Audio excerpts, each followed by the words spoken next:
रामपुर नाम के गांव में सुरेश अपनी पत्नी सुषमा और 6 साल की बेटी पिंकी के साथ रहता था।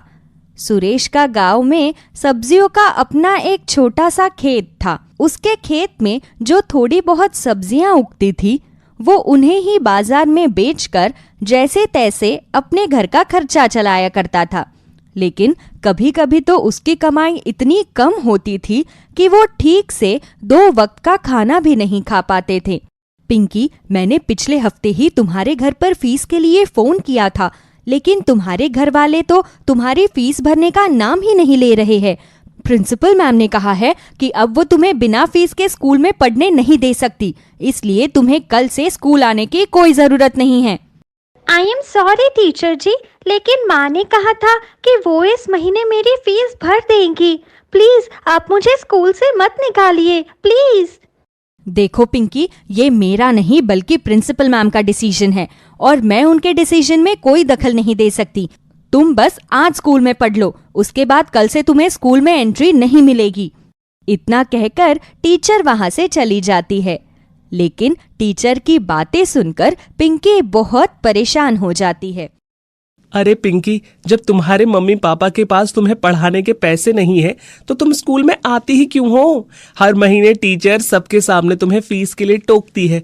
तुम्हें बिल्कुल भी शर्म नहीं आती क्या? और नहीं तो क्या, जब तुम लोगों के पास फीस भरने के लिए पैसे नहीं है तो तुम स्कूल में आया ही मत करो ना। पिंकी अपनी क्लास में इकलौती ऐसी लड़की थी जिसके माता पिता गरीब थे, इसलिए टीचर जब भी पिंकी को फीस के लिए टोकती थी तो उसकी क्लास के सभी बच्चे उसका मजाक उड़ाने लगते थे। आज भी उन सभी ने ऐसा ही किया तो पिंकी रोते हुए अपने घर चली गई। क्या हुआ पिंकी बेटा, तू इस तरह रो क्यों रही है? आपकी वजह से मेरी क्लास के सभी बच्चे मेरा मजाक उड़ाते हैं। आपने मुझसे कहा था कि आप जल्दी मेरी फीस भर दोगे, लेकिन आपने मेरी फीस नहीं भरी। आज टीचर ने सब बच्चों के सामने मुझे बहुत सुनाया और प्रिंसिपल मैम ने मुझे स्कूल से भी निकाल दिया है। आज के बाद मैं फिर कभी स्कूल नहीं जाऊंगी। पिंकी रोते हुए अंदर कमरे में चली जाती है। उस दिन वो ठीक से खाना भी नहीं खाती। उसके पिताजी जब घर आते हैं तो उसकी माँ उन्हें सारी बात बताती है। ये सब मेरी गलती है। अगर मेरी आमदनी अच्छी होती तो इस तरह मेरी बच्ची को स्कूल वाले स्कूल से नहीं निकालते। अगर मैं भी पढ़ा लिखा होता तो आज मुझे यूं खेतों में काम न करना पड़ता और मैं भी किसी दफ्तर में अच्छी नौकरी कर रहा होता। अब ये सब सोचकर क्या फायदा है जी। बेचारी पिंकी का मन इतना उदास हो गया कि उसने स्कूल से आने के बाद कुछ खाया तक नहीं है। आप ही उसे समझाइए, वरना वो भूखी ही सो जाएगी। पिंकी बेटा, ओ पिंकी बेटा, जल्दी से बाहर आओ। क्या आज तुम्हें पिताजी के साथ खाना नहीं खाना? नहीं पिताजी, मेरा आज कुछ भी खाने का बिल्कुल भी मन नहीं है, आप खा लीजिए। अरे ऐसे कैसे? कभी ऐसा हो सकता है क्या कि तुम्हारे पिताजी तुम्हारे बिना कुछ खाएं? चलो जल्दी से मेरे साथ आकर खाना खाओ, वरना मैं भी खाना नहीं खाऊंगा। पिंकी के पिता बहला फुसला कर उसे जैसे तैसे खाना खिला देते हैं। अगले दिन, सुनिए जी, आप राशन वाले के पास जाकर थोड़ा राशन ले आइए, घर में बस थोड़ा सा ही आटा रखा है। माफ करना सुषमा, लेकिन आज मेरे पास बिल्कुल भी पैसे नहीं है। घर में जितना आटा है तुम उसी से रोटियां बना लो, बाकी मैं कल तक पैसों का इंतजाम करने की कोशिश करूंगा। ठीक है जी। सुषमा घर में बचे हुए थोड़े से आटे से ही रोटियां बनाकर तैयार कर लेती है। रमेश और पिंकी को रोटियां कम ना पड़ जाए इसलिए वो खुद पहले नहीं खाती, बल्कि सिर्फ उन्हें ही खाने के लिए देती है। माँ, आज तुम हमारे साथ खाना क्यों नहीं खा रही? तुम भी रोटी खाओ ना। हाँ बेटा, मैं भी खाना खाऊंगी, लेकिन अभी मेरा खाना खाने का बिल्कुल भी मन नहीं हो रहा। अभी तुम खा लो, जब मुझे भूख लगेगी तो मैं भी रोटी खा लूंगी। सुषमा जैसे तैसे बात को टाल देती है। वो दोनों जब खाना खा लेते हैं तो सुषमा देखती है कि अभी रोटी के बोहिए में एक रोटी बची हुई है। वैसे मुझे भूख तो बहुत ज्यादा लगी है, लेकिन कोई बात नहीं, मैं इस एक रोटी में ही अपना काम चला लूंगी। सुषमा जैसे ही उस रोटी को खाने के लिए अपनी थाली में रखती है, वैसे ही उसके घर के दरवाजे पर एक गाय अपने बछड़े के साथ आ जाती है अरे, आज तो दरवाजे पर गाय अपने बछड़े को लेकर रोटी लेने आई है, लेकिन मेरे पास तो ये एक ही रोटी बची है। अब मैं क्या करूं? कोई बात नहीं, मैं इस रोटी को आधी आधी तोड़कर दोनों को खिला देती हूँ। सुषमा उस रोटी के 2 टुकड़े करके आधी रोटी गाय को खिला देती है और आधी रोटी उसके बछड़े को खिला देती है। रोटी खाकर गाय अपनी पूंछ हिलाने लगती है। सुषमा उन दोनों के सर पर प्यार से अपना हाथ फेरती है तो वो दोनों भी स्नेह में अपनी गर्दन हिलाने लगते हैं। कुछ देर बाद वो गाय अपने बछड़े के साथ वहां से चली जाती है। तभी अगली सुबह वो गाय अपने मुंह में एक पोटली दबाई हुई वहां पर आती है। माफ करना गौ माता, लेकिन अभी मेरे घर पर तुम्हें देने के लिए इतनी ही रोटी है। घर पर अनाज खत्म हो गया है, लेकिन तुम रुको, मैं तुम्हारे लिए थोड़ा सा गुड़ लेकर आती हूँ।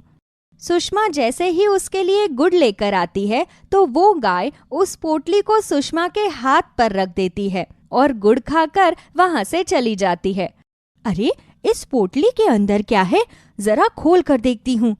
सुषमा जैसे ही उस पोटली को खोल कर देखती है तो उसके अंदर बहुत सारे सुनहरे रंग के बीज होते हैं।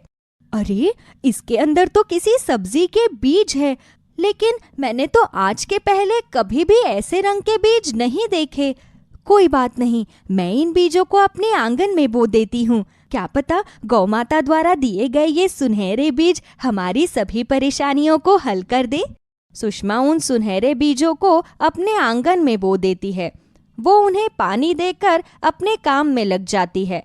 अगली सुबह जब वो अपने आंगन में जाकर देखती है तो अपने आंगन में उगे सोने के बैंगनों को देखकर वो हैरान रह जाती है। लगता है मैं कोई सपना देख रही हूँ, वरना यहाँ पर ये सोने के बैंगन कहाँ से आ गए? सुषमा बार बार अपनी आंखें मसल कर देखने लगती है तो बार बार उसे अपने आंगन में सोने के बैंगन नजर आते हैं। हे भगवान, ये तो सच में कोई चमत्कार हो गया। गौ माता के दिए गए इन बीजों से तो सोने के बैंगन उग गए। मैं अभी जाकर ये बात पिंकी के पापा को बताती हूँ। सुषमा जल्दी से अंदर आती है और अपने पति को सारी बात बताती है। उसकी बात सुनकर सुरेश भी जल्दी से आंगन में दौड़ कर आता है। बाप रे बाप, तुम तो बिल्कुल सच कह रही थी सुषमा। ये तो सचमुच सोने के बैंगन हैं। लोग सच ही कहते हैं, भगवान जब देता है तो छप्पर फाड़ कर देता है। मैं अभी इन सोने के बैंगनों को सुनार के पास बेचकर आता हूँ। सबसे पहले मैं इन्हें बेचकर उन पैसों से पिंकी की फीस भरूंगा। सुरेश आंगन से कुछ सोने के बैंगन तोड़ लेता है कि तभी वहां पर फिर से उतने ही सोने के बैंगन और उग जाते हैं। अरे, यहाँ तो फिर से एक और सोने का बैंगन उगाया। हाँ रमेश, हम जादुई सोने के बैंगन हैं, इसीलिए तुम जितने चाहो उतने सोने के बैंगन तोड़ लो, लेकिन हम कभी खत्म नहीं होंगे। जादुई सोने के बैंगनों की ये बात सुनकर सुरेश बहुत खुश होता है। वो जल्दी से सुनार के पास जाकर कुछ सोने के बैंगन बेच देता है। उन पैसों से वो फिर से अपनी बेटी का एडमिशन उसके स्कूल में करवा देता है और एक साथ ही पूरे साल की फीस भी भर देता है। सुनिए जी, क्यों ना हम इन सोने के बैंगनों को बेचकर अपने लिए एक नया घर बनवा ले। आखिर हम कब तक यूं ही इस टूटी फूटी झोपड़ी में रहेंगे? वैसे तो मैं भी यही चाहता हूँ। आज मैं ये काम कर ही देता हूँ। घर बनाने के लिए हमें अच्छे खासे पैसों की जरूरत होगी, तो कम से कम मुझे 30 से 40 सोने के बैंगन सुनार के पास बेचने होंगे। सुरेश लगभग 30 से 40 सोने के बैंगन लेकर सुनार के पास जाता है। अभी तक तो सुरेश ने सुनार के पास कुछ सोने के बैंगन ही बेचे थे, लेकिन जब वो एक साथ इतने सारे सोने के बैंगन सुनार के पास बेचता है तो सुनार को उस पर शक होने लगता है। तभी सुरेश के वहां से चले जाने के बाद वो मन ही मन सोचता है, कल तक तो इसके पास 2 वक्त खाने की रोटी भी नहीं थी। अचानक इसके पास इतने सारे सोने के बैंगन कहां से आ गए? पक्का इसके पीछे कोई ना कोई गड़बड़ जरूर है। मुझे पता लगाना होगा। सुनार रात के समय छिपकर दीवार के सहारे से सुरेश के घर के अंदर झांकने लगता है। तभी सुरेश की पत्नी घर के अंदर से निकलकर आंगन में आती है और आंगन से कुछ सोने के बैंगन तोड़ने लगती है। अच्छा, तो ये बात है। रमेश के हाथ में तो बहुत बड़ा खजाना लग गया है। ये तो बहुत गलत बात है रमेश भैया की कि इस खजाने का सारा फायदा बस आप ही उठाओ। कुछ फायदा तो हमें भी मिलना चाहिए, है ना? मैं इनके आंगन से पूरा का पूरा सोने के बैंगन का बगीचा ही उड़ा लूंगा। उसके बाद तो गांव का सबसे अमीर आदमी बन जाऊंगा। सबसे अमीर आदमी बनने के बाद कोई भी मेरे सामने कुछ नहीं बोल पाएगा। हर किसी को मेरे सामने दब कर रहना पड़ेगा। ये सोचकर सुनार चोरी छिपे उनके आंगन में जाता है, लेकिन वो जैसे ही सोने के बैंगन को हाथ लगाता है तभी उसका हाथ पूरी तरह जल जाता है।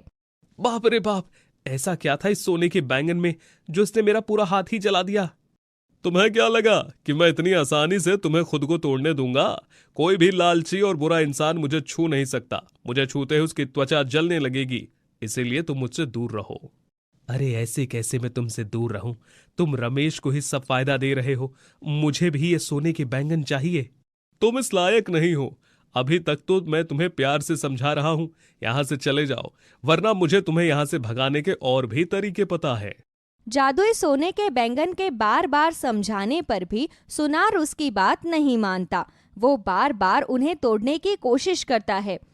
तभी जादुई सोने का बैंगन उसके पीछे मधुमक्खियों का छत्ता लगा देता है।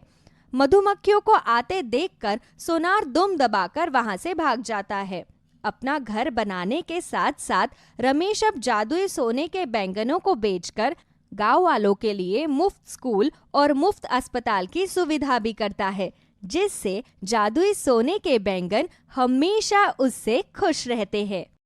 पिंकी जब 9 साल की थी तब एक सड़क दुर्घटना में उसके माता पिता का देहांत हो गया था। उनके जाने के बाद उसकी सारी जिम्मेदारी उसकी बूढ़ी दादी पर आ गई। उनके आंगन में कुछ ब्लूबेरी के पेड़ थे। उसकी दादी उन पेड़ों पर उगी ब्लूबेरी को तोड़कर बाजार में बेचती, जिससे वो पिंकी को 2 वक्त का खाना खिला पाती। पिंकी भी अपनी दादी से बहुत प्यार करती थी। अब वो भी कभी कभी अपनी दादी के साथ बाजार में ब्लूबेरी बेचने चली जाती, और वो जब भी किसी बात से उदास होती तो अपने आंगन में लगे उन ब्लूबेरी के पेड़ों से बातें किया करती। मेरी वजह से दादी माँ को इस उम्र में भी कितना काम करना पड़ता है। काश मैं जल्दी से बड़ी हो जाऊं और खूब सारे पैसे कमाऊं, फिर मेरी दादी माँ को इस तरह काम नहीं करना पड़ेगा। जब मैं पैसे कमाने लगूंगी तो अपनी दादी माँ की बहुत सेवा करूंगी। दोनों दादी पोती अपने आंगन में उगी ब्लूबेरी बेचकर अपना ठीक ठाक गुजारा करते हैं कि तभी कुछ समय बाद उनके घर पर जमींदार अपने कुछ आदमियों के साथ आया। क्या बात है शांति काकी, मेरे पैसे देने का इरादा नहीं है क्या? पिछली बार तुमने कहा था कि अगले महीने पैसे चुका दूंगी। उस बात को भी 6 महीने बीत चुके हैं, लेकिन तुमने अभी तक मेरे पैसे ही नहीं दिए। तुम तो जानते हो बेटा, मेरे बहू बेटे के जाने के बाद इस घर में बस मैं ही कमाने वाली हूँ। ये ब्लूबेरी बेचकर थोड़े बहुत पैसे आते हैं, उनसे हमारे 2 वक्त का गुजारा भी मुश्किल से चल पाता है। तुम मुझे थोड़ा और समय दे दो, मैं जैसे तैसे करके तुम्हारे पैसे चुका दूंगी। तुम्हारा तो हर बार का यही कहना है। तुम्हारे बेटे ने पहले तो मुझसे इतना कर्ज ले लिया और अभी तक अपने पैसे लेने के लिए मुझे हर महीने तुम्हारे घर के चक्कर काटने पड़ते हैं। अब मैं तुम्हें और मोहलत नहीं दे सकता। तुम आज के आज इस घर को खाली कर दो, वरना तुम्हारे लिए ठीक नहीं होगा। ऐसा मत करो बेटा, इस बुढ़ापे में अपनी पोती को लेकर मैं कहाँ जाऊंगी? हम पर थोड़ा सा रहम करो। अगर मैं इस तरह सब पर रहम करने लगा तो मैं तो रास्ते पर आ जाऊंगा। शाम तक के घर खाली हो जाना चाहिए, वरना घर खाली करवाने के मुझे और भी तरीके पता है। बेचारी शांति देवी को कर्ज ना चुका पाने की वजह से अपना घर छोड़ना पड़ता है। वो अपनी पोती को पास के ही मोहल्ले में ले जाकर एक घास फूस की झोपड़ी बनाकर उसमें रहने लगती है। दादी माँ, वो अंकल कितने बुरे हैं, उन्होंने हमसे हमारा घर छीन लिया। मेरी बच्ची, तो इन सब बातों के बारे में ज्यादा मत सोच। तुझे स्कूल जाना है ना, जा आराम से स्कूल जा, वरना तुझे देर हो जाएगी। शांति अपनी पोती को स्कूल भेज देती है, लेकिन उसके स्कूल में जाने के बाद वो परेशान होकर अकेले ही बातें करने लगती है। हे भगवान, मुझे समझ में ही नहीं आ रहा कि अब मैं क्या करूं। पहले कम से कम मेरे आंगन में ब्लूबेरीज के पेड़ तो थे, उन्हें बेचकर कम से कम हम 2 वक्त की रोटी खा पाते थे। अब तो मेरे पास कमाई का कोई भी साधन नहीं है, मैं कैसे सब संभालूंगी। शांति देवी ये सोच सोच कर परेशान होती है, तभी उसकी एक पुरानी पड़ोसन उससे वहां पर मिलने आती है। अरे आओ आओ कमला बहन आओ। वैसे भी यहाँ अकेले बैठे बैठे मेरा दम घुट रहा है। अच्छा हुआ जो तुम मुझसे मिलने आ गई। तुम्हारे घर के बारे में सुनकर बहुत दुख हुआ। अगर मेरे पास कुछ पैसे होते तो मैं तुम्हारी मदद जरूर करती, लेकिन मैं तो खुद ही लोगों के घरों में काम करके अपना गुजारा चलाती हूँ। कम से कम अपना गुजारा चलाने के लिए तुम्हारे पास काम तो है बहन, लेकिन मेरे पास तो 2 वक्त की रोटी के लिए भी कोई काम नहीं। अगर तुम्हारी नज़र में किसी को काम की ज़रूरत हो तो मुझे ज़रूर बताना। काम की ज़रूरत तो है। जो मेरी मालकिन है उन्होंने मुझसे कहा था कि अगर घर के बर्तन और साफ सफाई करने वाली मिल जाए तो वो उसे ठीक ठाक पैसे दे देंगी। तुम कहो तो मैं मालकिन से तुम्हारे लिए बात कर लूंगी। हाँ जरूर कमला बहन, वैसे भी मुझे इस वक्त काम की सख्त जरूरत है। कमला अपने साथ ही शांति देवी को काम पर लगवा लेती है। अब शांति देवी इतने बुढ़ापे में भी लोगों के घरों में काम करती, लेकिन उसकी मालकिन उनके साथ अच्छे से पेश नहीं आती थी। उन्हें अपने पैसों पर बहुत घमंड था, इसलिए वो बात बात पर अपने सभी नौकरों को कुछ ना कुछ उल्टा सीधा कहती ही रहती थी। एक दिन काम करते हुए शांति देवी के हाथ से पानी का ग्लास गिर गया, तो इतनी सी बात पर उसकी मालकिन ने उसे खूब खरी खोटी सुनाई। क्यों रे बुढ़िया, तेरी आंखें फूट गई है क्या जो इस तरह बिना देखे काम कर रही है? पता भी है ये गिलास कितने का था? मेरा पूरा का पूरा ग्लास का सेट ही खराब कर दिया। इतना महंगा लेकर आई थी मैं। अब देख तू, तेरी तनख्वाह में से ही इस ग्लास के पैसे काटूंगी। पूरे 1000 रुपए का ग्लास तोड़ा है तूने मेरा। अगर मैंने आज ऐसा नहीं किया तो कल तो तेरे लिए हर चीज तोड़नी आम हो जाएगी। ऐसा मत कहिए मालकिन, मैंने जानबूझकर ये ग्लास नहीं तोड़ा। पहले ही मेरी तनख्वाह इतनी कम है। अगर आप उसमें से भी इस तरह मेरे पैसे काट लेंगी तो मेरे घर का खर्चा कैसे चलेगा? मैंने तेरे घर का खर्च चलाने का ठेका लिया हुआ है क्या? और अगर इतना ही शौक है कि मैं तेरे पैसे ना काटूं तो ठीक से काम क्यों नहीं करती? अब तूने मेरा जो नुकसान किया है वो तो तुझे भरना ही पड़ेगा ना। उनकी मालकिन आए दिन उनके साथ ऐसा व्यवहार करती। कभी शांति देवी काम पर जाने में थोड़ी लेट हो जाती या किसी दिन उसकी तबीयत खराब होती तो उसकी मालकिन उसके 2 गुने पैसे काट लेती। तभी एक दिन पिंकी भी अपनी दादी माँ के साथ काम पर जाने की जिद करने लगी। शांति देवी ने उसे बहुत समझाया, लेकिन वो जिद करके उसके साथ हवेली में चली गई। वाह दादी माँ, ये हवेली कितनी बड़ी है ना? हाँ बेटा, बहुत बड़ी है। तो यहीं नीचे आराम से बैठ जा। थोड़ी देर में मेरा काम पूरा हो जाएगा, फिर हम घर चलेंगे। शांति देवी काम करने लगी। तभी थोड़ी देर बाद उसकी मालकिन वहां पर आती है। वो धुले हुए बर्तनों को छाट छाट कर उठाकर देखने लगती है। छी छी छी छी, ये किस तरह से बर्तन धोए है रे बुढ़िया तूने? सारे बर्तनों पर इतना सारा साबुन चिपका हुआ है। नहीं मालकिन, मैंने तो सारे बर्तन अच्छी तरह से साफ किए थे। अच्छा, मतलब मैं झूठ बोल रही हूँ। चल, ये सारे बर्तन दोबारा से साफ कर। लेकिन मालकिन, मैंने अभी अभी ही ये सारे बर्तन धोए हैं और सारे बर्तन बिल्कुल साफ है। मुझे घर जाकर मेरी पोती के लिए खाना भी बनाना है। अच्छा, तो मतलब तू दोबारा ये बर्तन नहीं धोएगी? हर रोज की तरह उनकी मालकिन उनके साथ बुरा व्यवहार करने लगती है। अपनी दादी के साथ ऐसा व्यवहार होता हुआ देखकर पिंकी को बहुत बुरा लगता है। आप मेरी दादी माँ के साथ इस तरह से क्यों बात कर रही है? जब उन्होंने कहा कि उन्होंने सारे बर्तन धो दिए तो आप फिर से उनसे सारे बर्तन क्यों धुलवा रही है? आप भले ही कितनी बड़ी हवेली की मालकिन हो, लेकिन आप मेरी दादी माँ से इस तरह से बात नहीं कर सकती। देखो तो इसकी जुबान कैसे कैंची की तरह चल रही है। इतना ही शौक है कि तुमसे कोई इज्जत से बात करे तो इज्जत वाला काम करो ना। 2 कौड़ी के लोगों, हम जैसों की हवेली में नौकरों का काम करते हो और तेवर तो ऐसे रखते हो जैसे पता नहीं कहाँ के शहंशाह हो। चले बुढ़िया, निकल यहाँ से, और आज के बाद मेरी हवेली में आने की जरूरत नहीं है। कहीं और काम ढूंढ लियो अपने लिए। उनकी मालकिन उन्हें धक्के मारकर घर से निकाल देती है। तभी पिंकी घर जाकर रोते हुए कहती है, अगर हमारे आंगन में आज वो ब्लूबेरी के पेड़ होते तो मेरी दादी माँ को उस घर में कभी भी काम ना करना पड़ता और ना ही उन्हें इतनी जिल्लत सहनी पड़ती। ब्लूबेरी के पेड़, मैं तुम्हें बहुत याद करती हूँ। पहले तो मैं तुमसे अपने सभी दुख सुख बांट लेती थी, लेकिन तुम अभी यहाँ नहीं हो। प्लीज तुम यहाँ पर आ जाओ ना, मुझे तुम्हारी बहुत याद आती है। ये बातें कहते हुए पिंकी सो जाती है। वो अगले दिन उठकर अपने आंगन में जाती है तो उसके आंगन में ब्लूबेरी के वही पेड़ उगे हुए होते हैं। उन्हें देखकर वो बिल्कुल हैरान रह जाती है। तभी उसे ब्लूबेरी के पेड़ से आवाज आती है। तुम इस तरह हैरान क्यों हो रही हो पिंकी? तुम ही तो कल रात हमें यहाँ याद कर रही थी, इसीलिए हम तुम्हारे पास आ गए। तुम सच कह रहे हो या मैं कोई सपना देख रही हूँ? तुम कोई सपना नहीं देख रही हो, हम सच में तुम्हारे पास आ गए हैं। चाहे तो तुम हमारे पेड़ से ब्लूबेरी तोड़कर खाकर देख सकती हो, उससे तुम्हें हम पर यकीन हो जाएगा। पिंकी ब्लूबेरी के पेड़ से खूब सारी ब्लूबेरी तोड़ती है और उन्हें खाकर देखती है तो उसे यकीन होता है कि वो कोई सपना नहीं देख रही।